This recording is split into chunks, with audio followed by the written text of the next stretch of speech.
The size is a tremendous asset to the community.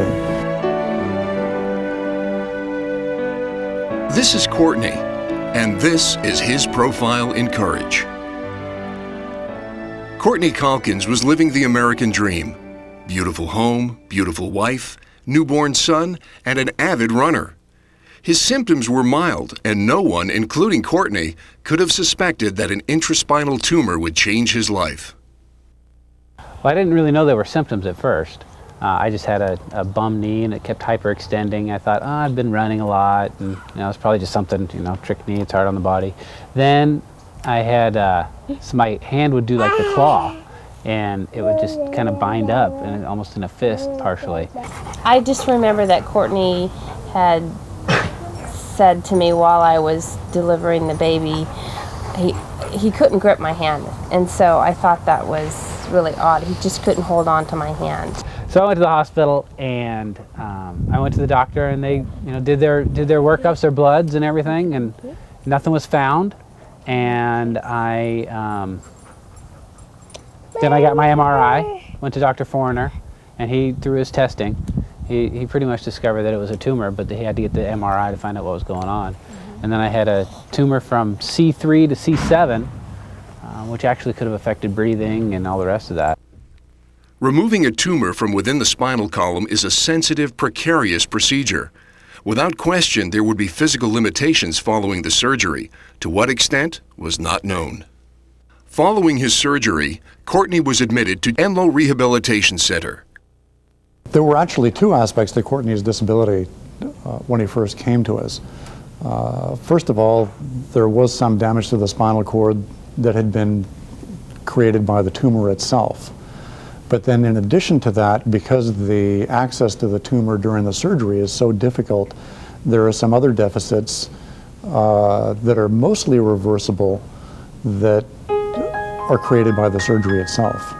So at the point when Courtney first came to us, he was unable to stand, barely able to sit up.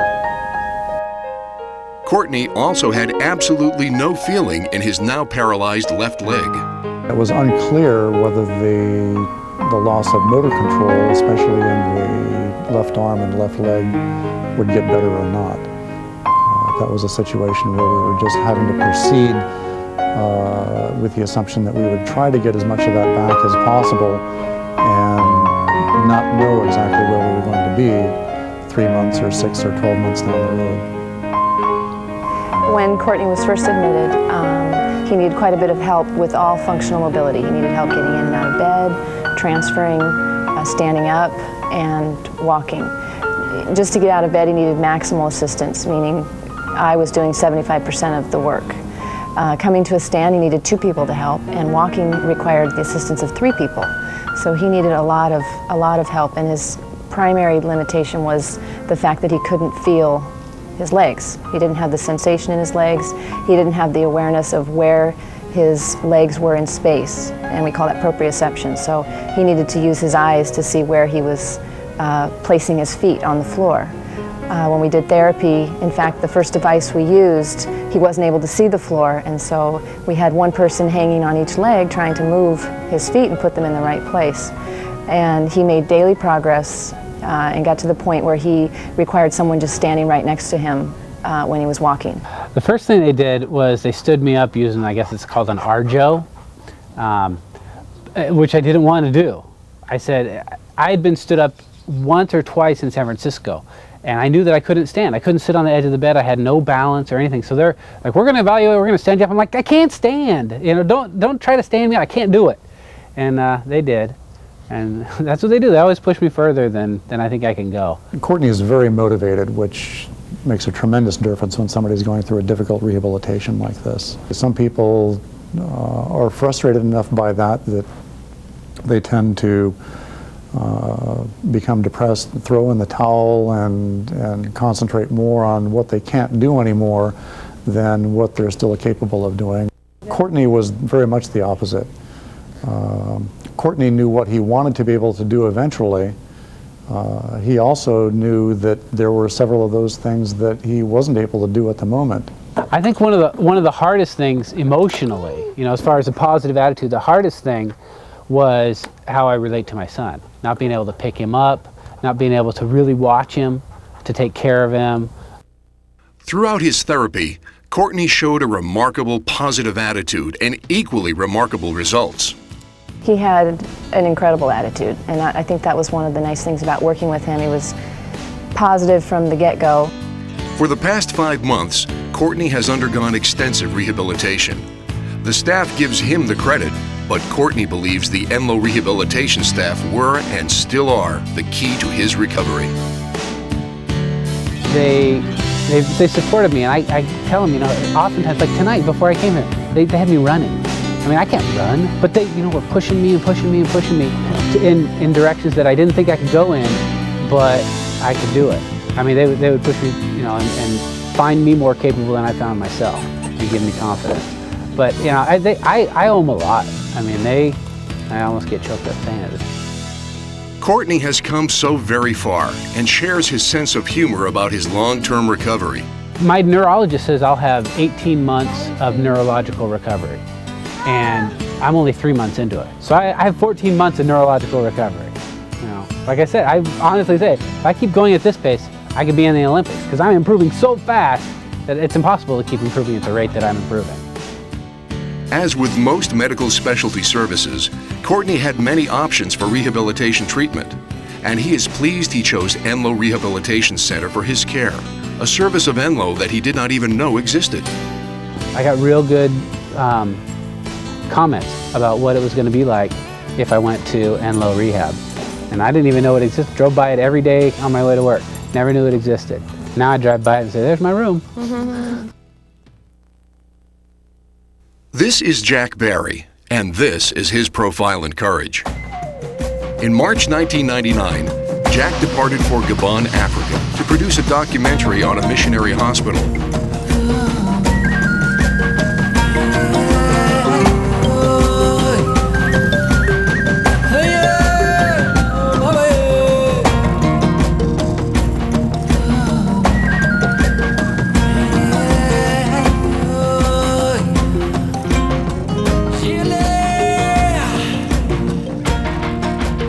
All was going smoothly as Jack and his cameraman made their way through the dense jungle on their way to Bongolo. I was asked to go to Gabon, Africa to shoot a documentary film, and while I was over there I was taking some medication that caused a lowering of my heartbeat, and I passed out, fell forward, hit my neck, just about broke my neck, and received a spinal column injury because of that fall that totally paralyzed me. Jack's medical care and transport was complex.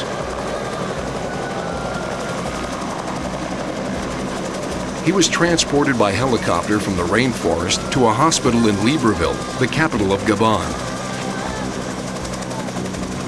It was determined that specialty care was in order and that the best place to receive this care was back in the United States. I was evac'd out of Africa via helicopter and then via jet back to the United States, and was immediately put into the rehab center at Enloe Hospital. Jack went from being fully functioning, neurologically completely normal person to being partially paralyzed throughout both arms and both legs. The rehabilitation that he started here, again, was tremendously enhanced by Jack's attitude toward his situation. Enloe Rehabilitation Center wasted no time getting Jack on his road to recovery. You know, it was kind of interesting because I was totally paralyzed for a short period of time, and when I got back to Enloe, the first day they got me up and said, I said, what am I going to be doing? And they said, well, we're going to have you walking. And I said, oh, come on, you mean walking? And they had this big thing they call Big Bertha that they put under your arms and kind of lift you up and have you walk immediately. Of course, they move your feet and so forth for you. Come on, Jack, you can do it. Jack, stand up! You can do it! Squeeze that rear end! But it was, it was like, wow, they're getting me going immediately. There's none of this goofing around stuff. The nature of Jack's injury required him to go back to the basics for even the simplest skills. Working with Jack Barry actually was a really great experience. He was one of those patients that's really, really motivated. He came in here with high expectations of himself when he met them. You know, he'd been through a lot before coming here.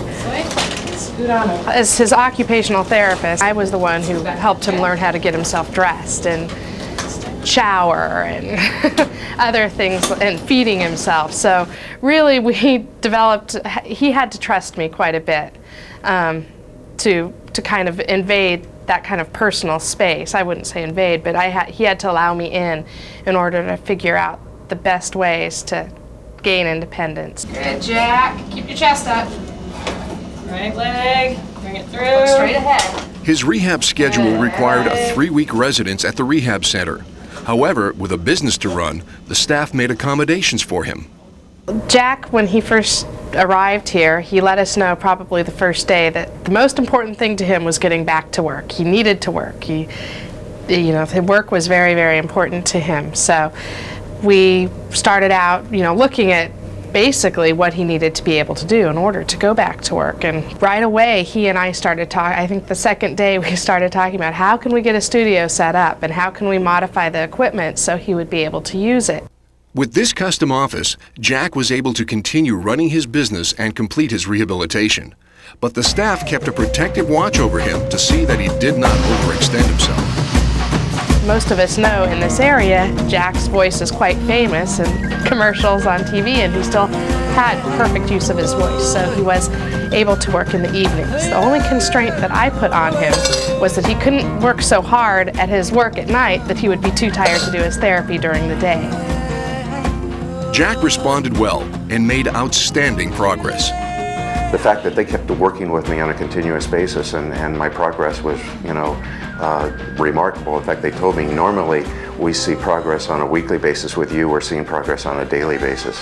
Jack has a very dynamic personality. He's very charismatic, and he's also very motivated, and he always had something positive to say. He was kind of the cheerleader around here for the other patients, so that was really neat to see. I mean, I'm not going to say he didn't get frustrated, because at times he did get frustrated, but he had a very dynamic, positive outlook.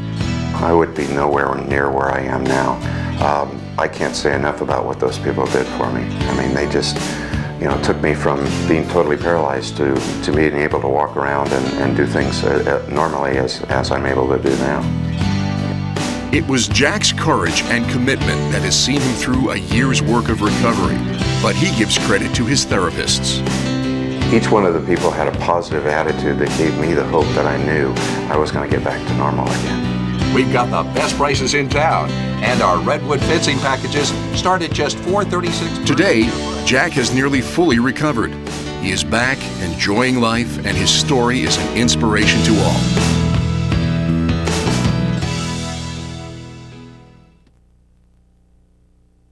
This is Wally Westmoreland, and this is his profile in courage. Imagine what it would be like to wake up and find that you could not speak or swallow, and one side of your body was paralyzed. Hey, honey, come here and help me get out of this chair, will you? Yeah, babe. This happened to Wally on a beautiful Saturday morning. Look at me. What's wrong? I don't know. I can't get up. Look at me. Look at me. What? Can you move your arm? Yeah, I'm moving it right now. I know, but look at me. Something's wrong. Your eye. I had got up early that morning and got the truck and everything packed and was getting ready to go up to Hat Creek, do a little fishing. And I just drank a cup of coffee and went back in the house and thought, well, I'll sit down for a little while in the chair and take it easy before I leave, and sat back down in the chair and went and fell asleep and took a nap. And about the only thing I remember after that was trying to get out of the chair. Yeah, well, help me get out of the chair, because if I can get out of the chair, I'll be all right. Just look at me, sweetheart. I can't help you, babe. Your eye, something's wrong. I don't know what it is. So.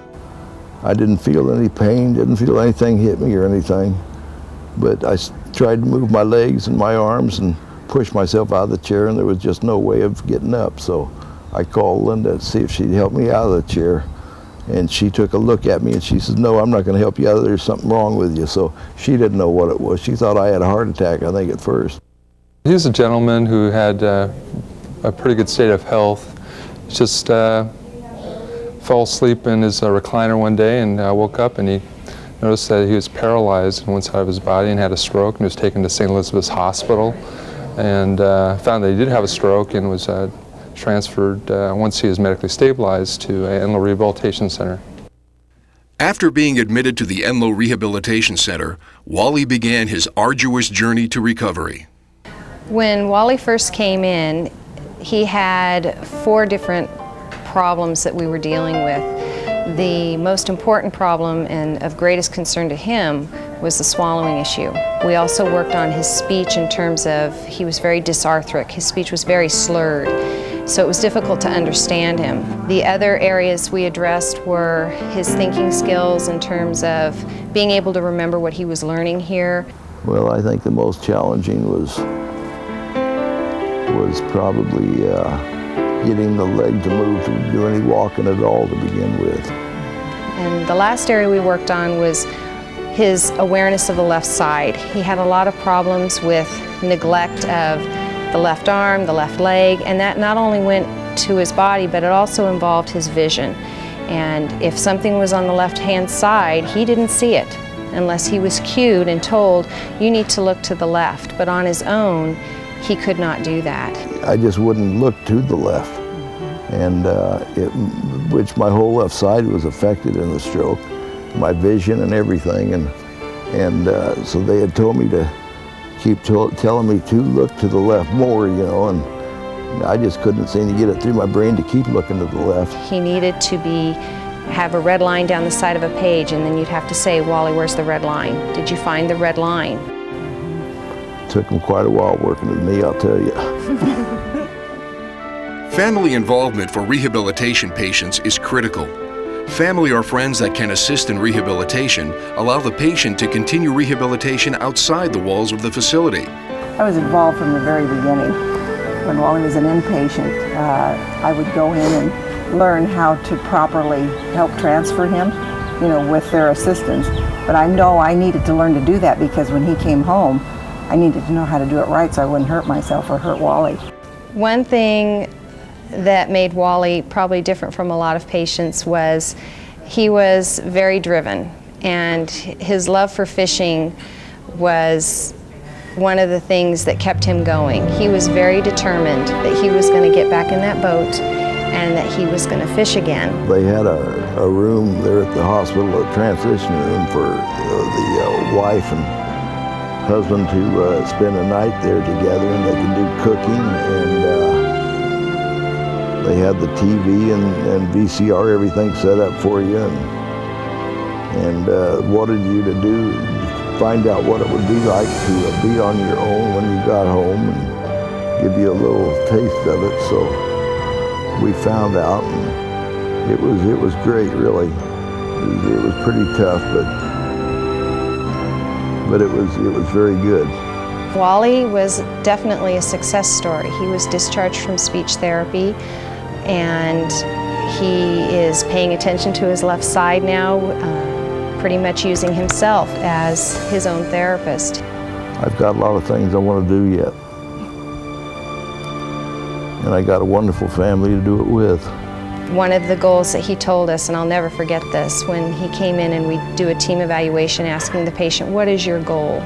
And one of the things Wally said was, I'm going to walk my daughter down the aisle when she gets married. She's getting married within the next couple of months. So I'm going to be there to walk her down the aisle. And dance at that wedding, you betcha. I want to even boogie, so. Today, Wally has regained his ability to speak, walk, and even enjoys a day of going for the big one.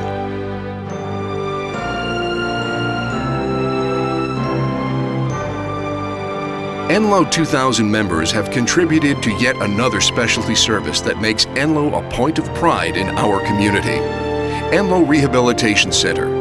And with great pride, we pay tribute to the Enlow rehabilitation professionals who have made a difference in the lives of many ordinary people who discovered they had extraordinary courage.